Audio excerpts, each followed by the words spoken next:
Ici, le Media Center est le point de ralliement des journalistes. On trouve des ordinateurs à profusion. Pendant la durée de la COP, il y aurait eu 6000 journalistes qui seraient passés par là, ici au Bourget, des journalistes venus du monde entier. Nous allons partir à la rencontre de certains d'entre eux. C'était difficile, mais ça en valait la peine.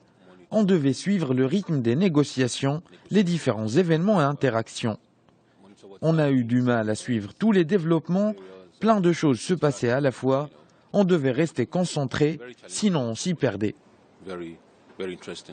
La difficulté, elle est assez simple, c'est qu'en fait il s'agit d'un aspect extrêmement humain, d'un enjeu humain très important, mais en même temps avec une négociation qui est très technique, et donc la difficulté est de rendre le plus intelligible possible cette technicité et les enjeux de ce sommet pour le grand public. Alors la plus grosse difficulté pour nous, c'est d'arriver à rendre intelligible une négociation qui est très technique, au fond, au plus grand nombre, à notre lectorat. Et pour rendre cela lisible, on est obligé de faire appel en fait à des personnages qui peuvent être des négociateurs, comme un négociateur marocain qui a suivi les négos pendant toute la semaine dernière et qui continue aujourd'hui. Par rapport à la manière générale dont les journalistes couvrent cet événement, ce qui est malheureusement une pratique qui n'est pas bonne de la part des journalistes, c'est que souvent ils suivent la partie show.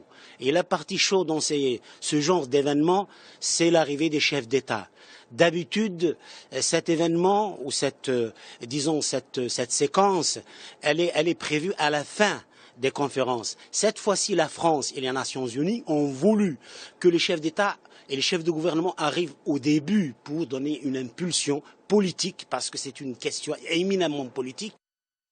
Pendant 2 semaines, la COP21 fait la une de nombreux médias. On a vu dans le monde entier des reportages liés à l'environnement. Il faut espérer que ce ne soit pas qu'un feu de paille et que le sujet continue à intéresser après la COP21.